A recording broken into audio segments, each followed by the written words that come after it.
Hey guys, कैसे हो आप सभी लोग। मैं हूं मारुति तिवारी। स्वागत है आपका इस सेशन में। मैंने मास्टर्स किया है आईआईटी खड़गपुर से। 2013 बैच का टॉपर रहा हूं मैं। Get in 75 days book, mechanical engineering की एक कॉम्प्रिहेंसिव बुक मैंने ऑथर की है। एंड 10 साल से पैन इंडिया हजारों हजार स्टूडेंट्स मेरी गाइडेंस में, मेरी मेंटरशिप में सक्सीड हो चुके हैं गेट और इंजीनियरिंग सर्विसेज एग्जाम्स में। आज हम लोग बहुत बहुत बहुत इंपॉर्टेंट और बहुत क्रूसियल, इस स्टेज पर बहुत क्रूसियल है ये। 4 फरवरी को मैकेनिकल का एग्जाम है, या और भी इंजीनियरिंग ब्रांचेस के जो एग्जाम्स हैं गेट के। अब सवाल ये उठता है कि मॉक टेस्ट, यानी कि grand grand test, full length test, कुछ भी कह लो आप, कितने एनफ है, कब आपको कम से कम लेटेस्ट कब शुरू कर देना चाहिए। अब जो रिपीट कर रहा हो, गेट 2022 की प्रिपरेशन कर चुका हो, वो तो जुलाई अगस्त से शुरू कर दे मॉक टेस्ट देना, तो उसे कौन रोक सकता है। लेकिन एक एक आइडियल सिचुएशन क्या है, कब तक हमें हर हाल में शुरू कर ही देना चाहिए। एंड बेस्ट स्ट्रैटेजी क्या होनी चाहिए। बस mock test mock test mock test. मैंने बहुत सारे स्टूडेंट्स से ये भी सुना है कि उन्हें बताया गया कि मॉक टेस्ट जितने दे सको उतने दो। अब जितने दे सको उतने दो कोई आंसर नहीं है, पहली बात। दूसरी बात, फीजिबल भी नहीं है। कितने घर आपके होने चाहिए जितने हो सके उतने आप घरों में रहो, ये फिजिबल ही नहीं है। चाहते सभी ऐसा है कि आपकी लाइफ में हर चीज लिमिटलेस हो, लेकिन ये फिजिबल नहीं है। तो 3 बातों के बारे में हम लोग बात करने वाले हैं। कितने मॉक टेस्ट एनफ होने चाहिए, कब आपको लेटेस्ट स्टार्ट कर ही देना चाहिए, और फाइनली बेस्ट स्ट्रैटेजी क्या होनी चाहिए, किस तरह से आपको मॉक टेस्ट देना सिर्फ मॉक टेस्ट देने के पर्पस को फुलफिल करने के लिए नहीं होना चाहिए। मॉक टेस्ट आपको इसलिए देना है कि एक्चुअल एग्जाम में आपकी हेल्प कर सके वो। तो कैसे अपने गेन को मैक्सिमाइज करें कि मॉक टेस्ट से जो हमें गेन होने वाला है वो ज्यादा से ज्यादा हो। समझते हैं सबसे पहले क्वेश्चंस के बारे में। कितने मॉक टेस्ट्स एनफ हैं। मैं जानता हूं मेरा ये आंसर बहुत सारे लोगों के लिए शॉकिंग होगा, लेकिन सच्चाई यही है कि सच्चाई यही है कि 3 मॉक टेस्ट्स, अगर किसी ने अच्छे से प्रिपरेशन की है पूरे साल, 3 मॉक टेस्ट्स एनफ होने चाहिए। अपर लिमिट का कोई लिमिट ही नहीं है। आप infinity mock tests, infinite mock test दे सकते हैं, देते रहें, लेकिन लोअर लिमिट मिनिमम 3 होनी चाहिए, 3 से नीचे नहीं आनी चाहिए।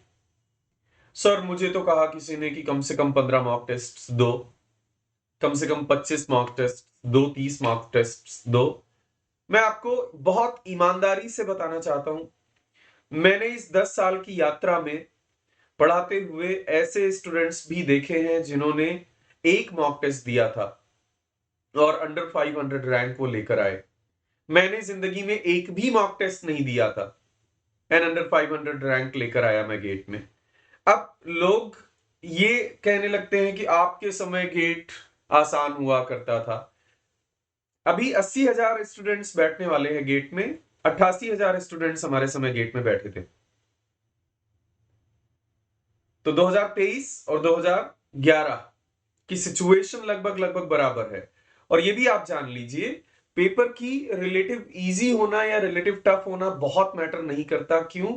क्योंकि आसान है तब भी जो बेस्ट स्टूडेंट है वो ज्यादा करेगा, टफ है तो जो बेस्ट स्टूडेंट है वो कम करेगा। टॉपर के मार्क्स 75, 80, 85 तक ही रहेंगे। बहुत आसान हो गया पेपर, जैसे गेट 2015 में आ गया था, तो 95 तक जा सकते हैं। तो ये एक रिलेटिव स्कोर वाला एग्जाम है। इस बात पर बहुत कुछ नहीं डिपेंड करता कि पेपर कितना इजी या कितना टफ बना। एक सर्टेन रेंज में अगर पेपर है तो आप एक रिलेटिव पोजीशन पर रहने ही वाले हैं। और इसलिए कई लोग मुझे कहते हैं कि सर, ये इंस्टीट्यूट के टेस्ट में मेरे इतने 60 मार्क्स आ रहे हैं और दूसरे इंस्टीट्यूट के टेस्ट में मेरे 80 मार्क्स आ रहे हैं, सर ये वेरिएशन कैसे हो रहा है। मैं उनसे कहता हूं कि तुम मार्क्स मत बताओ, मुझे ये बताओ तुम्हारी रिलेटिव स्टैंडिंग क्या है। तो वो रिलेटिव स्टैंडिंग बोलते हैं कि सर वो तो बराबर है, लगभग वो बराबर रहेगी भी। Coming back to the agenda, 3 enough है, 3 के ऊपर आप जितने भी दे सके उतना अच्छा, बट बिना एक राइट स्ट्रैटेजी और बिना क्वालिटेटिव मॉक टेस्ट्स दिए ऐसे सिर्फ क्वांटिटी बढ़ा लेने से कुछ हासिल नहीं होगा, कुछ you will gain nothing insightful, believe me. तो आप 3 दे, लेकिन दी बेस्ट मॉक टेस्ट दे। 3 दे, 4 दे, 5 दे, लेकिन अच्छे मॉक टेस्ट दे, पहली शर्त। दूसरी शर्त, एक सही स्ट्रैटेजी के थ्रू दे। तो अब इन दोनों सवालों पर आते हैं कि ठीक है सर, सपोज मैं 5 मॉक टेस्ट देने वाला हूं, तो उन 5 मॉक टेस्ट को मुझे कैसे प्लान करना चाहिए। आते हैं इस दूसरे सवाल पर। अब जाहिर सी बात है, आप 5 मॉक टेस्ट अगर देने वाले हो, या आप 6 मॉक टेस्ट देने वाले हो, या 10 मॉक टेस्ट देने वाले हो, तो आपको कब लेटेस्ट शुरू कर देना चाहिए, ये आपको कैलकुलेट करना है। आप n number of mock test जो देने वाले हो उसको सिंपली 3 से मल्टीप्लाई कर लो। Simply multiply it by 3 and then you will get कि लेटेस्ट आपको कब शुरू कर देना चाहिए। अगर आपको लेट्स से 5 मॉक टेस्ट देने हैं, तो 5 इंटू 3 15 एंड प्लस 4-5 डेज का आप ग्रेस पीरियड ले लो 20। अगर आपने प्लान किया कि मुझे 10 मॉक टेस्ट देने चाहिए, तो 10 मल्टीप्लाइड बाई 3 30 प्लस 4-5 डेज का ग्रेस पीरियड 35। अगर आपको 10 मॉक टेस्ट देने हैं तो आपको 35 दिन पहले शुरू करना चाहिए। अगर आपको 5 मॉक टेस्ट देने हैं तो आपको 15 प्लस 4 5 20 दिन पहले शुरू करना चाहिए। अगर आपको 3 ही मॉक टेस्ट देने हैं तो आइडियली आपको 3 इंटू 3 9 प्लस 4 13-14 डेज पहले शुरू करना चाहिए। तो कब आपको शुरू करना चाहिए, इसका बहुत सिंपल फॉर्मूला है। आपको जितने भी मॉक टेस्ट देने हैं उसको 3 से मल्टीप्लाई करें और एक ग्रेस पीरियड ऐड कर लें उसमें 4-5 का, and this is going to work the best. ये ध्यान रखना कि अगर आपका सिलेबस स्टॉप नहीं किया है आपने, आपका सिलेबस क्लोज नहीं किया है आपने 95%, तो ये सारी बातें एनीवेज पॉइंटलेस हैं। एनीवेज इन सारी बातों का बहुत खास मतलब नहीं है आपके लिए। खास मतलब तभी है जब कम से कम आपने 90% सिलेबस लॉक कर दिया हो, 90% सिलेबस पे ताला लगा दिया हो आपने, तब तो मॉक टेस्ट के लिए आप प्रिपेयर्ड हैं, मॉक टेस्ट के लिए रेडी हो चुके हैं आप। एंड आई सेड, मान लो आपको 5 मॉक टेस्ट देने हैं, तो 5 इंटू 3 15 प्लस 5 20 डेज आपके लिए एग्जाम के पहले, लेटेस्ट 20 दिन पहले आप शुरू कर दें। तीसरा सवाल, क्या होनी चाहिए सही स्ट्रैटेजी। ये क्या है, murder, evidence, truth, crime, law, mystery, unsolved, police, scene of crime, victim, lies, fear. What the hell, ये दृश्यम का पोस्टर क्यों लगा दिया मेरे पीपीटी मेकर ने? क्योंकि आपकी स्ट्रैटेजी यही है। आप मॉक टेस्ट देने चलोगे तो यही है आपकी स्ट्रैटेजी। ये जो पोस्टर आप देख रहे हो दृश्यम, यही है आपकी स्ट्रैटेजी। एक पोस्टर में, एक इमेज में स्ट्रैटेजी खत्म।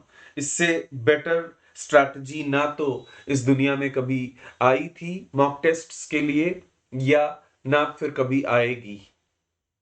सर थोड़ा आप इलैबोरेट करेंगे, मुझे नहीं समझ में आया कि दृश्यम हमारे लिए बेस्ट स्ट्रैटेजी कैसे है। सपोज आप 16 जनवरी को मॉक टेस्ट देने वाले हो,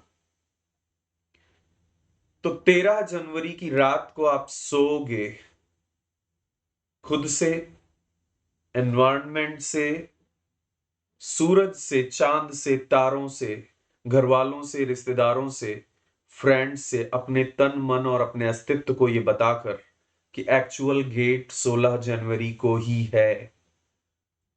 यकीन करो मेरा, जब तक आप मॉक टेस्ट को अपने अस्तित्व के हर स्तर पर जाकर ये नहीं समझा दोगे कि ये मॉक टेस्ट नहीं है, यही असली गेट है मेरे लिए, तब तक आप मॉक टेस्ट से मैक्सिमम गेन नहीं कर सकते।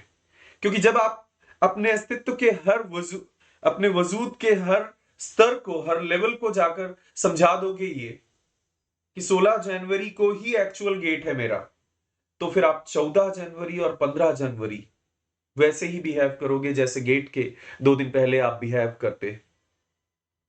सपोज दूसरा मॉक टेस्ट आप देने वाले हो 19 जनवरी को। ये एक इंपॉर्टेंट पॉइंट है, इसीलिए मैंने 3 से मल्टीप्लाई करवाया था आपको। इसीलिए मैंने कहा था कि 5 मॉक टेस्ट देने हैं तो 3 से मल्टीप्लाई कर लो। कम से कम 2 दिन का गैप आपको देना होगा। एक अंधाधुंध मॉक टेस्ट देते रहने से कुछ हासिल नहीं होगा। मैं ऐसे स्टूडेंट को जानता हूं जिसने कम से कम 60 मॉक टेस्ट दिए गेट 2022 में,